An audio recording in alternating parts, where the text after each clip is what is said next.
SNL tried to tackle the abortion issue, making light of the new law in Texas, and they absolutely botched it. They tried to make light of something that weighs heavily on the hearts and minds of millions of people in America, in Canada, and around the world, and they absolutely missed on this area. Not only did they miss on the comedy, they missed on the facts. Let's dive into it.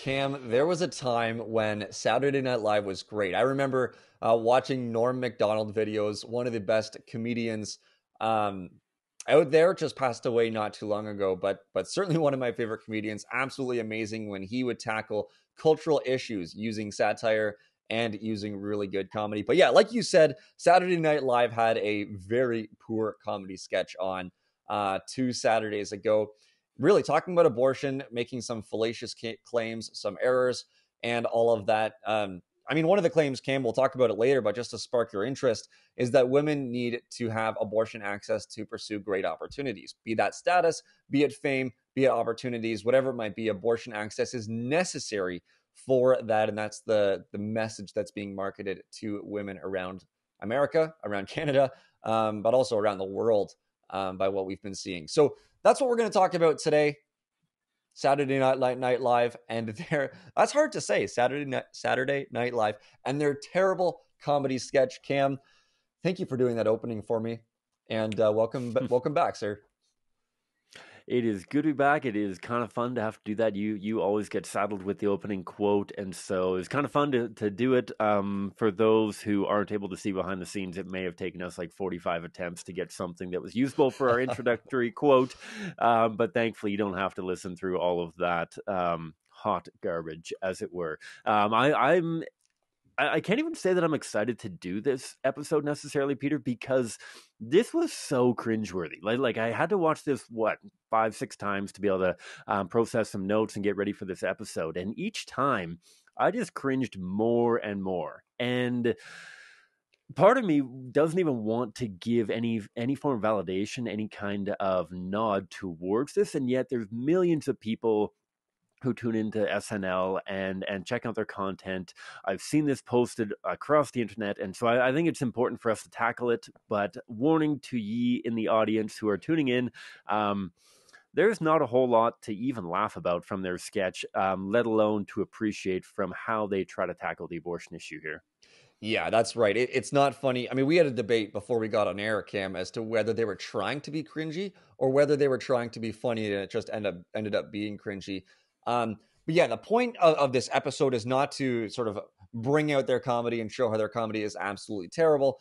But we do want to bring some apologetics into this as well. There are some claims that are made. There's some marketing that's taking place. And there's a message that's going out to the world that we want to fix. I mean, Cam, one of your lines that we've talked about before is fixing the internet. And I guess this is one of the ways that we can do that. But we want to look at some of those claims, look at what's happening here, and sort of set the record straight and give you some helpful tools that you can use when you hear someone talk with these arguments as well. So Saturday Night Live, for those of you who are not aware, is so also known as SNL, Saturday Night Live, SNL. It's an American late night live television sketch comedy and variety show.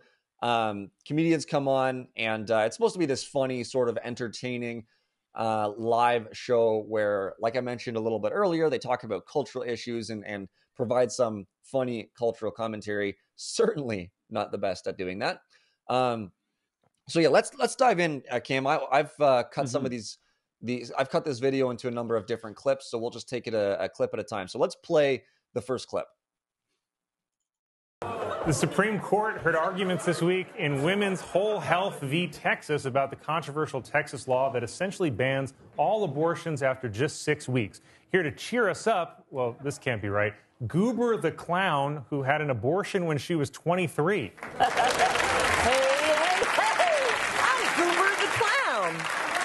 So, Goober, you had an abortion when you were 23? Hey, whoa, slow down. I'm a clown. Let's clown around. Hey, smell this flower. You're not going to squirt me, are you? Oh, I would never. Okay. Oh, gotcha. I had an abortion abortion the day before my 23rd birthday. Okay. Like I said a little earlier, this is cringe. But a few things here, Cam. I know you have some thoughts on sort of this mix between really bad comedy and back to abortion and to the comedy and to the abortion. I just want to say one of the things. So this video, they're responding to the abortion law that came into effect not too long ago in Texas. And then responding to the fact that there's a court case happening right now. Whole Woman's Health v. Texas is taking place right now.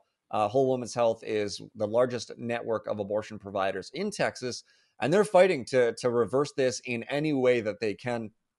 And so sort of the way to respond and the way to look at what's happening in the culture and what's happening in Texas right now is to use this special guest, Goober the Clown, played by, what's her name? It's not that important, but here, Cecily Strong. She's an American actress and quote unquote comedian. But if you want to learn more about that law in Texas, I know there's been a lot about what this law is about, that you can read about in MSNBC or CNN or any other of these news outlets. But we take a really good look at what the law is about, what people are not talking about. That is fantastic. That's in episode 59 with Eric Scheidler from the Pro-Life Action League. So Cam, take it away, sir. Yeah, so my initial thoughts, as we kind of alluded to, especially as we see it played out in this kind of opening quote from the sketch, is the Goober the Clown comes on and the host asks her right away, okay, so you had an abortion when you were 23. And she says, whoa, I don't want to jump into it right away. We need to do some clowning around first. This notion of we're trying to make abortion commonplace. We're trying to make it funny that we're even talking about this. I can't believe we're even having to talk about this. This is a line that comes up several times throughout the sketch. And yet the humor that Goober the Clown kind of portrays right from the get-go is so cringy that I think that it's a terrible and very accurate expression of the coping that our culture is trying to make with regards to abortion, right? That we are desperately, in whatever kind of macabre way, trying to cope with the horrors of abortion by simply chuckling. I've read a bunch of interesting articles about the awkward laugh, about how when something uncomfortable happens, we try to make light of it with an awkward laugh to move on. And that's exactly what Goober the Clown is trying to do, trying to get us to think past the abortion issue, trying to think of this as being an incredibly commonplace thing. And yet, we as pro-lifers absolutely want to talk about this. We want to talk about this in a serious way because not only of how it impacts preborn children, the focal point of the conversations that we're always trying to have, Peter, as we try to focus on our 4-point human rights argument that I'll mention briefly for those who are new to the show. These 4 questions center the conversation on human rights and the humanity of the preborn, namely, can we agree that all humans should get human rights?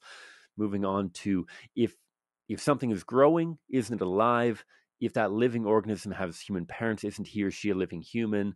And doesn't that make abortion a human rights violation? Anchoring on the humanity of the preborn. But even beside that, looking at the very real, very troubling experience that so many mothers and fathers have as it comes to abortion. We've talked to people on this show before who have had abortions, both in our Humans of the Pro-Life Movement episodes as well as the main podcast. And to try to make light of their experience, I think is incredibly poor taste, just bearing in mind the fact that of the thousands of mothers that I've spoken to who have chosen abortion, the hundreds of men who have revealed to me that their children were aborted, not one of them has made light of it. Not one of them has tried to make jokes about, oh yeah, no, it was great. It was a fun Friday experience going down to the old abortion clinic. Ha ha ha. No, the weight of abortion weighs so heavily on their shoulders that I think this is just done in such poor taste right from the very get-go. But this is just kind of the intro clip, Peter. Let's watch another one here, and then we'll kind of dive into the so-called arguments that Goober the Clown is making. Yeah, I just want to say before that, what you were saying sparked a thought in my mind of what I had read about what Portland, Oregon is doing. They're the first city in the nation to provide bereavement leave for employees after having an abortion. And so you're talking about a way for society to cope with abortion getting abortions. You talked about the conversations you've had and that I've had as well, where, I mean, people don't make light of the abortions that they've had. There's usually a lot of sadness and guilt and some shame connected to it as well. But as our culture is trying to reconcile with abortion, which they say is very good, it's very necessary, we need it to be as accessible as possible, they're trying to sort of reconcile that with, okay, there's more to this. There's some pain. There's something behind it. There's a need for bereavement leave for employees who just had an abortion. There's a need to sort of talk about it comedically, as it were. But yeah, let's dive into clip number 2. As they say, Cam, the worst is yet to come. It seems like you do want to talk about your abortion. Well, actually, I really don't. But people keep bringing it up, so I got to keep talking about freaking abortion. But it's a rough subject, so we're going to do fun clown stuff to make it more palatable. Whee! Hey, who wants a balloon animal? You want a giraffe? Jay? You don't have to do this, Cecily. Who's Cecily? I'm Goober. And I wish I didn't have to do this, because the abortion I had at 23 is my personal clown business. But that's all some people in this country want to discuss all the time, even though clown abortion was legalized in Clown v. Wade in 1973 here. Yeah, so she just made your point right there, Cam. She said it's a tough subject, and this is a way to make it more palatable. I wonder what you think, though, about her comment that she doesn't want to talk about abortion, which is funny because she's doing it on a Saturday Night Live comedy sketch. But her justification for doing it there is that everyone else seems to want to talk about abortion, and that's forcing her to do so as well. I think it's an interesting point because in many ways, pro-lifers and many people in America and Canada and around the world do want to talk about abortion just as much as we want to talk about other injustices. It's not that we take any joy in it, it's because we recognize the need. And I think often of a quote from Lewis Hine, actually. And for those who aren't familiar with Lewis Hine, he was the photographer involved in bringing an end to child labor in America.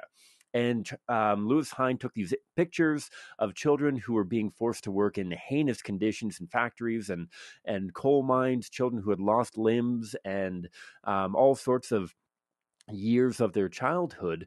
And when asked why he felt the need to keep bringing up the child labor issue, he said, and I quote, "Perhaps you are weary of child labor images. Well, so are the rest of us. But we propose to make you and the entire nation so sick and tired of these images that when the time for action comes, these images will be a record of the past."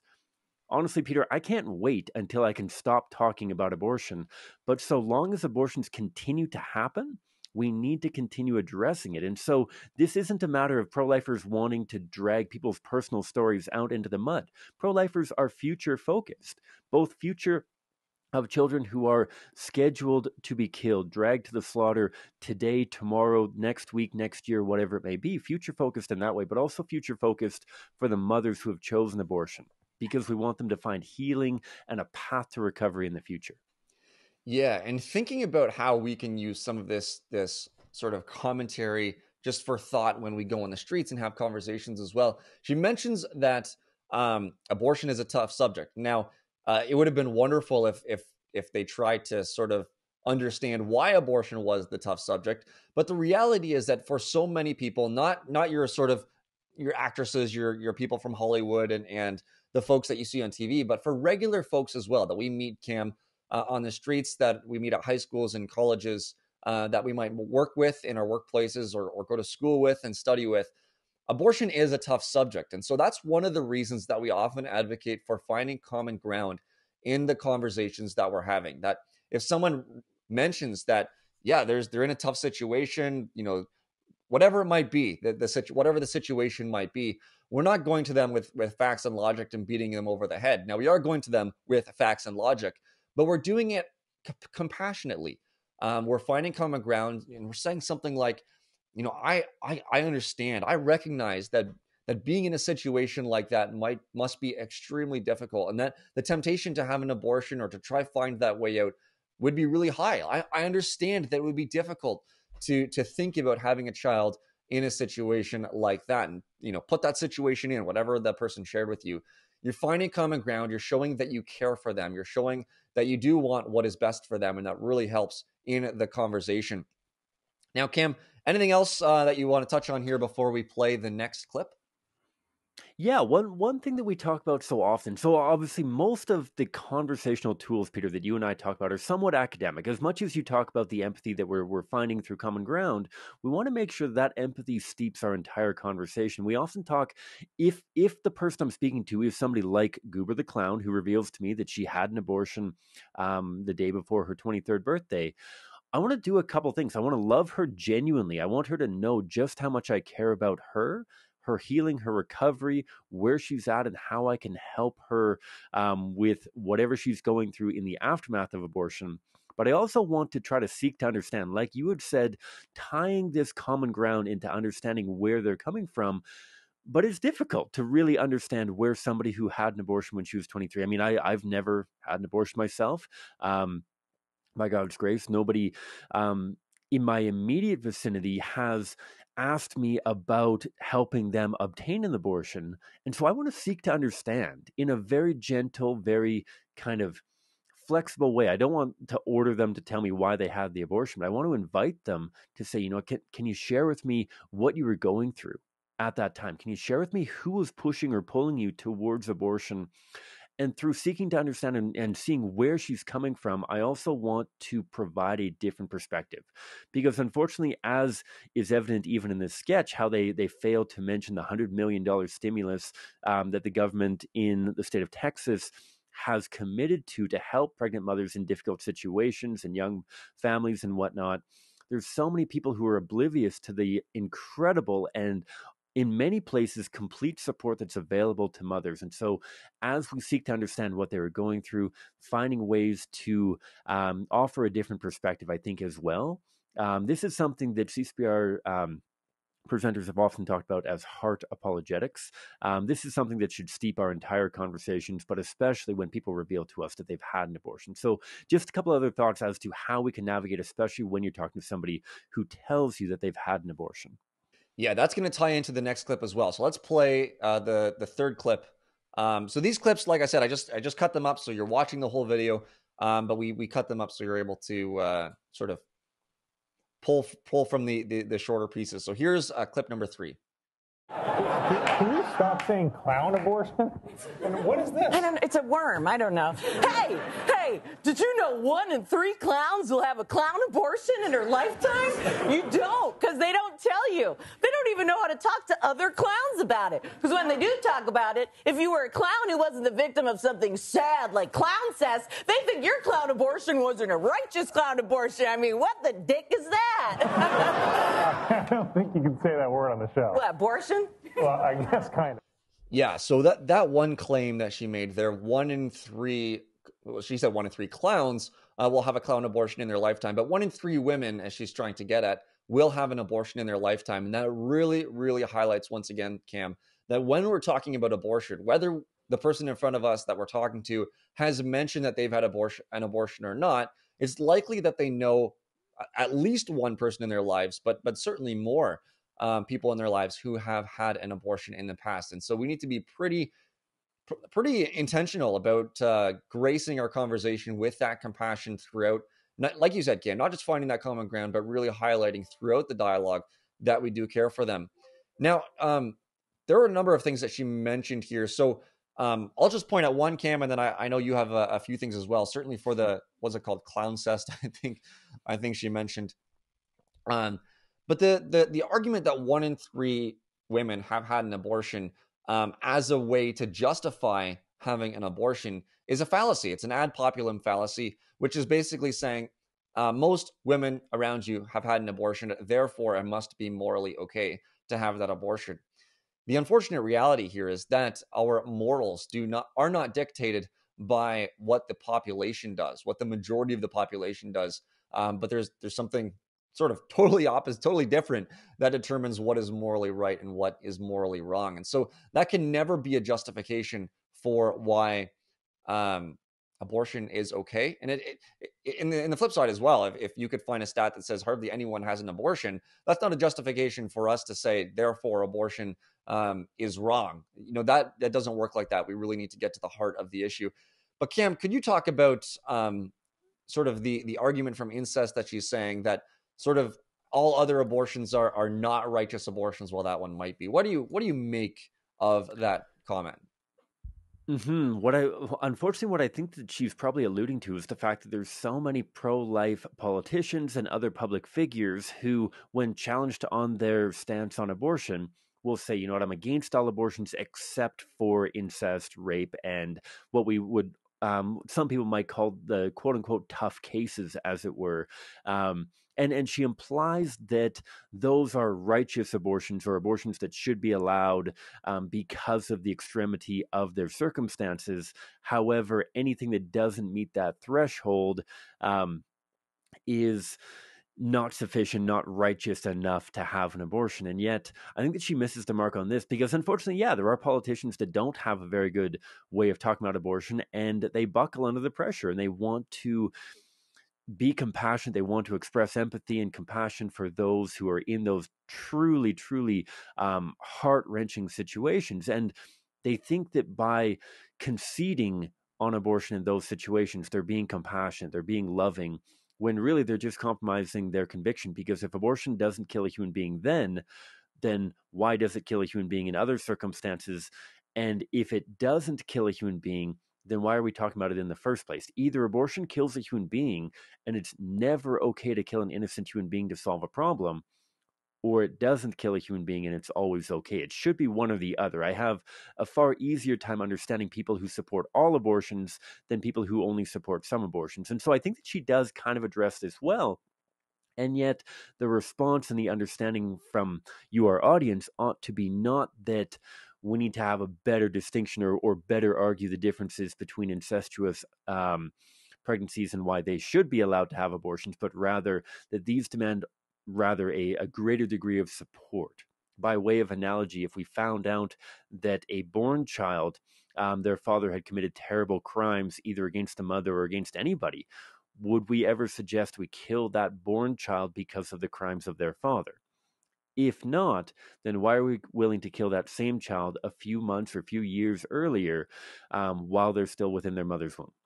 If we're not willing to do it then, why not earlier? That pivots us back to the humanity of the preborn. And so, though she tries to make the case that we need to be expanding access to abortion because of the weak spine of some politicians, in reality, we should actually be opposed to all abortions, though that shouldn't impact the compassion that we share. We should be showing true compassion and willingness to come alongside and be a companion through whatever it is they're going through, heinous circumstances even more so. Yeah, Cam, you've highlighted what is very much missing from that video, and that is, who are the preborn, right? Who are preborn children? Are they human or are they not human? And I really like, for those of you who are interested in having conversations, want to have more conversations, want to be a better activist, advocate for preborn children, listen back to what Cam just said, because the arguments that we often hear are circumstantial. They're, what about sort of this circumstance or that one? And circumstances are important, and we must recognize them, and we must validate that there are people in these particularly difficult circumstances.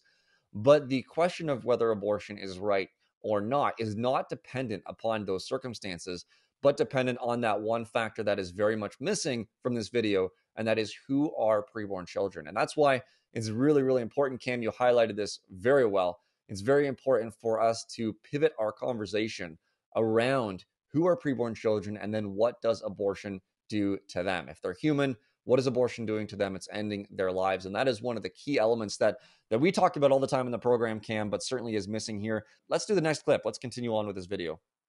You know, it's funny, Colin. We're having fun. Just laugh. Hey, pull my finger. No. Laugh. I need it. I need you to laugh so hard. Like the way I laughed when the doctor asked if I got pregnant on the way over to the clinic because I wasn't very far along. And that is one of my favorite jokes to this day. I love that joke. It's such a good joke. Not like a funny ha-ha joke, but like a funny, you're not an awful person and your life isn't over now joke. The best kind. A honka-honka. Good horn. Good horn. Killer horn. Woo! I'm not a clown. Okay. What do you make of that, Cam? I'm just curious. To me, there's this sort of attempt. there's sort of this like desperation in her voice, whether it was meant to be there or not. But looking at the host and being, I just need you to laugh so hard. I need you to laugh so hard. And then coming up with this joke. What do you make of this? Honestly, Peter, it breaks my heart because as much as I don't know who wrote the script, but this is the script that I've seen played out hundreds and hundreds of times. It's the script that we see from our culture day after day. Like you said, desperately trying to solicit the kind of companionship that's going to help you get past what you just did. I desperately need you to laugh. I need you to say that everything's okay. I need you to say, ultimately, that I made the right decision. It breaks my heart to see this because of the frailty of our culture and because of how badly they've been lied to. And so I see this and I see the faces of hundreds of people, like I said, that I've spoken to who have tried to play off their abortion experience with tears in the corners of their eyes, that 5 minutes later they are bursting into tears, and the hugs that I have given and the awkward waiting for them to be able to catch their breath through their sobs. This absolutely breaks my heart. And I think that what it should compel pro-lifers to do and to say is, I'm here.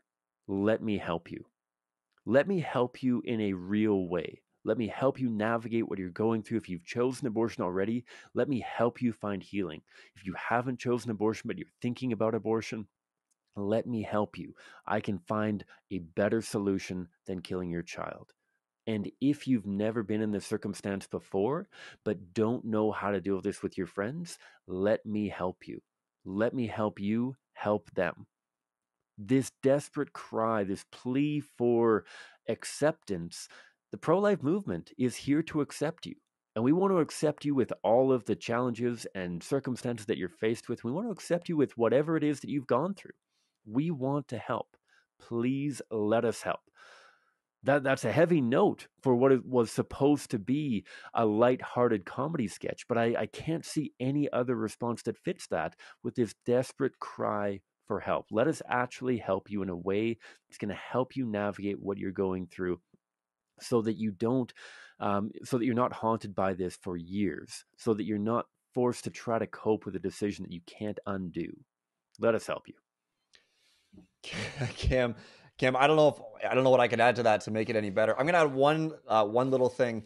For those people who are on the streets, if you're anything like me, we go out when we want to win that conversation. We want to win that debate, that argument that we're having with the person in front of us. And if you're someone like me, you've had to really work through not winning that debate per se, but really helping that person.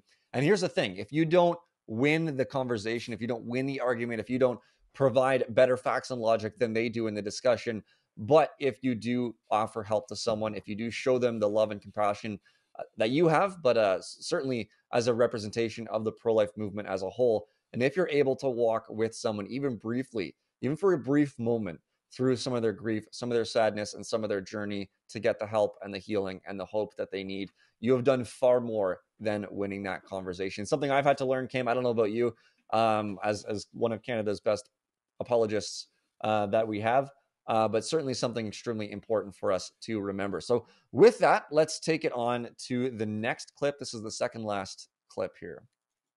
And in the waiting room, they had a little guest book where all the clowns could write their clown abortion story for the next clown to read it so she wouldn't feel so alone. Awooga! And then years later, you'll be at a dinner with a big group of clowns, and one clown will go out on a limb and say she's had an abortion, and then like 8 other clowns at the table say they've had an abortion too, because that's how common it is. And then everyone's excited and relieved to be talking about it. Then it's like, wow, we kept this secret for so long despite being so grateful it happened. Honk, honk, honk, honk. Yeah, so I mean, solidarity, Cam, is a powerful tool. It's one of the things I think that this book is trying to get at, the book in the waiting room, and sort of that the hope and the goal of the future conversation where everyone perks up and says, oh, I had an abortion as well. And then you can be open and talk about it as a sort of, if everyone else does what you've done, whether it be right or wrong, there certainly is an element where you feel justified in that. But I just wonder what some of your thoughts are in response to what you just said here. So, Peter, there's 2 things that come to my mind. The first is that the misconception that this poor conception as to the response from pro-lifers that if you tell a pro-lifer that you've had an abortion, if you tell your mom, your sister, your friend, whomever it may be, your spouse, that you had an abortion and they're morally against abortion, they're going to shame and judge you. Therefore, you have to keep it bottled up. And that couldn't be further from the truth from the vast majority of the global pro-life movement. Unfortunately, yes, there are some people who claim the name pro-life who are going to be condemning and judgmental and terrible advocates for the pro-life movement. And we spend a lot of our time trying to correct those people. That's part of what we're trying to do on the podcast, that for those who have never learned another way, they've never known a different way of encountering somebody who's had an abortion, we're trying to educate them on that capacity to have a better impact, a better conversation with them. And yet, in reality, the vast majority of pro-lifers are so open and so loving and so compassionate that if you reveal that you've had an abortion to them, they want to help you find that recovery that I've mentioned a few times already. That this idea that you have to be silent, it's not the pro-lifers who are going to attack you. Oftentimes, it's the pro-abortion movement that's going to attack you. If you need evidence of that, check out Silent No More Awareness Campaign or any other post-abortion ministry. When they share their testimonies on college campuses, when they go to busy downtown hubs, they are shouted down and condemned by the people who don't want them to share their grief after abortion. They don't want people to share what it is that they went through because that casts a negative light on abortion. And so pro-lifers are actually the ones who you can have the freedom to explore your experience, your abortion experience, and find that hope and healing. The second thing that comes to mind, again, unfortunately, is a very stark contrast of images of this room of whatever 8 or 9 mothers who somebody speaks that they had an abortion and everyone else kind of agrees and whatnot. I'm in my mind, this is just like a low candlelit something of a memorial vigil talking about the children that quote unquote could have been, sort of thing, reminiscing of their decision to kill their children, versus the kind of events, Peter, that you and I are used to, of children running all over the place and people talking about the hardship that they've gone through with their children, the support they get from their peers, from their family members, and yet also that opportunity to experience the pure joy of the laughter and mirth of children, and how there are going to be struggles come, I don't know if I can say this, block your ears if you don't want to hear it, come hell or high water, there are going to be struggles, and yet you can either face those struggles with the support of your community and at least reap some benefit from them, of the joys of parenthood and the unexpected joys that may come from that. Not to say that parenthood is pure bliss, but rather to be able to navigate that with a child, or with the constant reminder of a child that has been extinguished from this world. I can't help but comparing those two images, and again, pleading for those who are contemplating what their future might look like. That's what I see. That's what I see down so many roads of either coping with the guilt and hardship or coping with the joy and hardship. Hardship is going to be there one way or another. Abortion is not going to make a poor woman rich. It's not going to fix a broken relationship. These struggles are going to be real. They're going to be continuing. And yet you can either do that with joy or you can do that with grief, in my humble opinion. And with that, Cam, we will play the final clip here. This is the one with really the most for us to respond to. A lot of sadness here, but let's play it and we'll respond shortly. So, wait, are clowns really women? Excuse me? Wow, okay. Colin Jones thinks women are clowns. Cool. That's not what I said. Let me do some helium. Okay, Colin, here's my truth. I know I wouldn't be a clown on TV here today if it weren't for the abortion I had the day before my 23rd birthday. Clowns have been helping each other and their pregnancy since the caves. It's going to happen, so it ought to be safe, legal, and accessible. We will not go back to the alley. I mean, the last thing anyone wants is a bunch of dead clowns in a dark alley. Humor the clown, everyone. Yeah, better disable comments. All right. A few things here, Cam. But like I mentioned on the top of the show, one of the things that's being marketed to women here, but also elsewhere in mainstream media and academia and sort of general culture, is that there is a significant key that women must have to get to sort of the fame that they want, the status that they want, the opportunities, the good life, let's say. There's a key necessary for the good life, and that is abortion access. And on the flip side of that is that if women do not have abortion access, they lack a significant key to achieve any of the dreams that they have, any of the aspirations that they might have, and any of the sort of anything to get to the good life. Abortion access is completely necessary. And while I was listening to this of what women were being marketed, Cam, I just want to play this one clip as well. I thought since we're playing clips on our videos and on our podcast, we'll play one more clip as well. This is from Michelle Williams, who won a Golden Globe. This was part of her speech at the Golden Globes ceremony in 2020. And she said something that was very much the same as what this clown Cecily Strong said, which is, I know that I wouldn't be here on TV if it weren't for the abortion I had the day before my 23rd birthday. That's what Cecily said. This is what Michelle Williams said. I've tried my very best to live a life of my own making, and not just a series of events that happened to me, but one that I could stand back and look at and recognize my handwriting all over, sometimes messy and scrawling, sometimes careful and precise, but one that I had carved with my own hand. And I wouldn't have been able to do this without employing a woman's right to choose. There you go. I wouldn't have been able to do this without employing the woman's right to choose. Basically, I would not have been able to do this if I had not ended the life of my little boy or my little girl. I wonder if you have any comments on this, Cam. So many things go through my head, and I know that I've been harping on this sadness and hardship through this entire episode, but again, I can't help but think of how, as you mentioned, this kind of golden key, in my mind, the imagery that comes up is Pleasure Island from Pinocchio sort of thing, where this cart master is promising these children that they can experience whatever joys and pleasures and whatever they can imagine on this island. And all of these people are duped into packing into his cart, going to this island where they all turn into donkeys and their lives fall apart because they've been lied to. They've been lied to by this terrible, terrible entity who promised them something that can never come true. That if this is the cost of a Golden Globe, if this is the cost of an Oscar, if this is the cost of being Goober the Clown, then we have to challenge people and help them to see that that's not worth it. There is something more valuable, first of all, than pure career pursuits.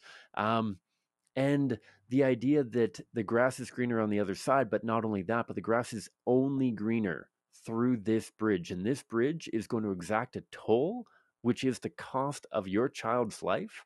To get to the promised land, to get to Pleasure Island, to get to the greener side, you have to pay the toll of your child.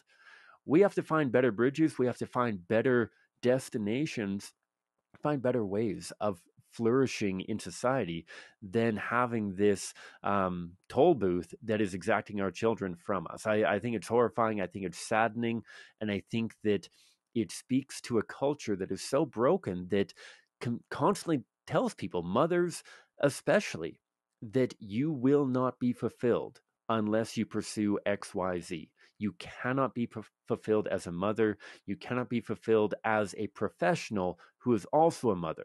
It's not just saying that being a housewife barefooted in the kitchen is not a fulfilling life, but rather you can't do anything without a child. And so with a child, I should say. And so I think that's incredibly saddening that not only Michelle Williams, but echoed by Goober the Clown here. And again, it just screams out of the failure of society. The failure of society to provide a different option, a different bridge that doesn't have that toll, a different destination that doesn't require that toll again, I think. And I think that she goes on to talk about how this is going to happen anyways, therefore it might as well be safe, legal, and accessible. And not only is that a pretty nihilistic approach to say, you know what, sexual assault is going to happen anyways, therefore we might as well make people comfortable while this is happening. No, we'd never say that. We'd never say that child abuse is going to happen anyways because humans are just pretty awful, therefore we should make it easier to do. Tragically, abortions do continue to happen. They've happened for a very long time in human history. They're going to tragically continue happening for a very long time. Does that say that we should pack up shop and stop trying to resolve these problems? No, it means that we should try to find better solutions, that we need better education about whether it's how to avoid pregnancy in the first place or how to navigate pregnancy once you're there. That's the solution, not making abortion safe, legal, and accessible, Peter. Yeah, and then she says that last line there, "We will not go back to the alley." I mean, the last thing anyone wants is a bunch of dead clowns in a dark alley. And really the option opposed to what she just said about abortion being safe, legal and accessible, which is interesting. The line used to be sort of the Clinton safe, legal, and rare, but the rare is long gone from our cultural conscience and memory even. And now we talk about abortion being safe, legal, and accessible because what woman doesn't want to have accessible abortion? Because, hey, what woman doesn't want to achieve her dreams and live the good life? But the option opposed to this safe, legal, and accessible abortion is finding dead women in dark alleys. And now, Kim, I think we can find common ground here. This is certainly something that we don't want either. We don't want to see dead women in dark alleys because of back alley abortions that have gone wrong. But this is a false dichotomy. This is saying that there's two options here. There's two options on the table and two options alone. And I'm going to choose this one option. Abortion is safe, legal, and accessible, which seems to be sort of on the surface of it a more reasonable and rational option to take, because the opposite side, the flip side to that, is finding women who are dead in dark alleys where we don't want them to be. But how tragic is it that these are the only two options that are presented. Now, can we talk about other options? I know many pro-lifers who do the same, but in a sort of cultural way, this is what's being shared. This is the message that's being shared. And that abortion must be that option. Ending the life of your little boy or your little girl must be that option, or basically your life is over and you're as good as dead. What do you have to say to this as we start to wrap this up? Yeah, just to echo your sentiments, that imagine being in the shoes of a pregnant mother and being told by not just the abortion industry that is peddling abortion for money, but this culture of death that's peddling pure death, is telling you either we kill your baby now or you kill yourself eventually. Right? That's what they're getting at. Either you kill your baby now or you're going to end up in a back alley dead out of desperation. Not either, like, it's not even pro-lifers talk all the time about how the pro-choice movement isn't actually pro-choice. They're only peddling one choice. And that's so true. And we want to take that choice off the table entirely, but we want to present lots of different options for how they could navigate what they're going through, depending on where they're at in their family, in their education, in their career, whatever. Every solution is going to look different for every person. We're not saying that there's a cookie cutter response to everybody, but rather that the dignity of the human person, the mothers and fathers that we are working with, demand a higher degree of response and solution than what the abortion industry is offering them. That we have to do better, we have to do more, and that's something that this sketch, though it certainly wasn't their aim, in my opinion, certainly demonstrated that there's a problem, a massive problem in society that demands a solution that is better than what we currently have now. That's what comes to my mind, Peter. What are you thinking? Yeah, that's good. As I wrap this up, I think it's important to remind ourselves that this is in response to the Texas abortion law. And so, like you said a little bit earlier, Cam, we need to remind ourselves that the Texas abortion law is not just banning abortion after 6 weeks, but within that law, written right in that law, there's $100 million commitment to pregnant women, to mothers, to provide for them the things that they need, whether it be diapers, whether it be workplace training, and just a whole host of things, even motherhood training, parenthood training. But so many of these things, $100 million commitment to help women out in the situation that they might be in. And so sort of saying that the pro-life side is the dead woman in dark alley side is extremely false and mischaracteristic of what is actually happening in Texas right now. As the case goes on, which is Whole Women's Health versus Texas, we're following it. We'll probably talk about it on our next episode of The Pulse, depending on what sort of result comes out of there. And we're certainly hoping for a way that this law will be able to withstand the pressures from the pro-abortion movement, from the pro-abortion industry, and continue to save lives. I was reading a little bit earlier, Cam, and I don't have it in front of me now, and I won't have it in front of me. The New York Times was they were suggesting several months ago that the abortion rate would drop so much, but then they reported just not too long ago that about half of the abortion rate cut to half in Texas after the abortion law went into effect. The abortion ban went into effect. Now, they said that was sort of a good thing because their projections were way worse. But in a sense, we look at what that law is doing. And if they're right, I mean, this is the New York Times. They're trying to promote abortion as much as possible. If they're right in that the abortion rate has been cut to half in Texas, that is a lot of little boys and little girls who are alive today who wouldn't be because of this law, because of this ban that came into effect in, I believe it was September. So that's a fantastic news. And with that, we're going to wrap this up. We hope you learned a little bit from this episode in relation to your conversations, in terms of how to have good dialogues on abortion to be effective and to be winsome, to see people change their minds, to see lives changed, and to really work towards the transformation of our culture. The apologetics that we share are designed, like Kim mentioned a few minutes ago, to build bridges with people who have opposing worldviews to us, who think completely differently to us. We're not trying to destroy them with facts and logic. We're not trying to sort of wreck their argument or whatever it might be. We're trying to have a winsome conversation where we can get on the same page. We can share the truth with compassion.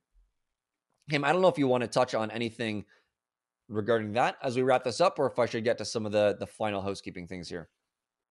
Just my final thoughts again, to reiterate what I mentioned earlier, a lot of what we've talked about today can apply to any conversation. We've talked about the human rights argument. We talked about the common ground analogy and pivot question back to the humanity of the preborn. And again, I mentioned those kind of empathetic components for how to talk to people who are struggling after abortion, who are contemplating abortion, who have friends who have had abortions or are contemplating abortion. At the end of the day, our response to this video is let us help. We can offer something better. We think that you deserve something better, and we desperately want to help you. That's what Texas has done with the $100 million stimulus. That's what countless other areas, regions, states, provinces, and nations have done around the world. That's what we want to do. We want to help. Bear that in mind when you're having your conversations, that if in doubt, if you're talking with somebody who is struggling in one of those very real experiences, if you can communicate the fact that you are committed to helping them, that's going to go so far. And so that's all I've got, Peter. Let's wrap it up.